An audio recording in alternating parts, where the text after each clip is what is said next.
Hi guys, Assalamu alaikum. I hope you all are doing fine. Today I'll be sharing with you all a very easy and delicious recipe of Gurh Walay Chawal or Jaggery sweet rice in English.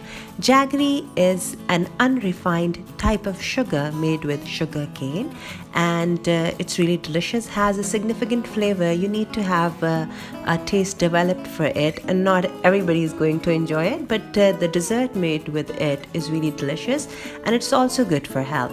So here for the ingredients we'd be needing to make this rice are some organic jaggery. Here I'm using gur, and then some good quality basmati rice, as well as some clarified butter, which is ghee, and some fennel seeds, and some dried fruits and nuts of your choice, as well as some Berfi or for decoration. So here we are first going to make a syrup by cooking the jaggery pieces in some water.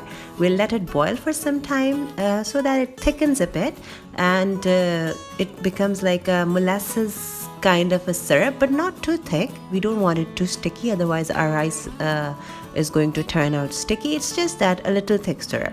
So you'll know when you're making it. And the organic jaggery is darker in color.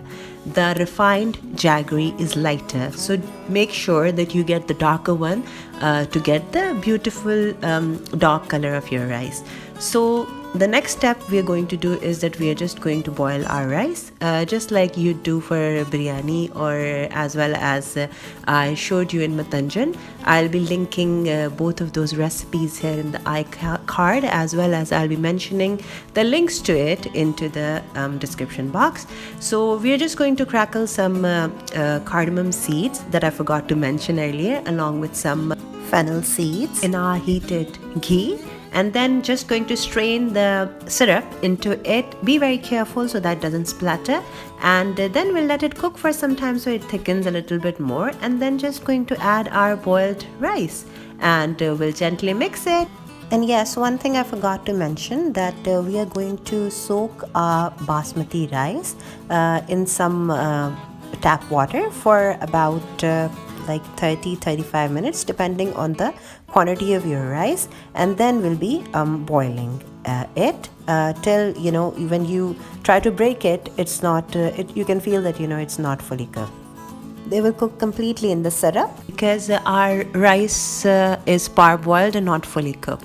So just going to take a few minutes, and you will see just before your eyes that all of the syrup is going to evaporate. You're going to cook it over low medium heat while the rice is cooking in the syrup, and then once you see that the rice has reached that stage, you're just going to put half of the garnishing on top of the rice before it goes on simmer to cook completely, and that's it. You can make it and enjoy it with your friends and family. You can make it extra and save it in fridge or freezer in an airtight box, and can enjoy it up to a few days. And if you're freezing it, you can enjoy it up to a few weeks. And I hope you guys are going to enjoy this recipe, and will be definitely leaving feedback. I shared kadahi recipe last week, which was of fish, and you guys gave me a tremendous feedback. I'm really happy that you guys enjoyed it. That was my grandma's recipe that my mom makes it in her own way, and I actually made it for the first time, and I was really nervous, but I'm happy that it turned out fine, and then I was able to share with you all. So I do recipe testing always before I share with you all. And in the last clip you saw that I showed you that kind of caramelized base of the rice, which is called kurchan, or kadori in Punjabi. Kurchan is in Urdu. I've told you that already in my Matanjan recipe, and that's it. You can see the kadai here as well. I had a few gulab jamun pieces as well in the freezer. Actually, whenever we get mithai, we do freeze some, because, you know, it's always hard to finish it all. So it's a good idea. You can have it over your desserts later. So that's it for now. I hope you guys are going to enjoy this recipe, and will be definitely leaving feedback. As always, all of the ingredients and their measurements, along with all of my social media handles, are mentioned in the description box below. Please keep liking, keep sharing and commenting, and do subscribe if you haven't already. I shall be back with more really soon. In the meantime, take good care of yourself and of your loved ones, and don't forget the less privileged ones. Please stay safe and take good care. Bye for now. Allah Hafiz.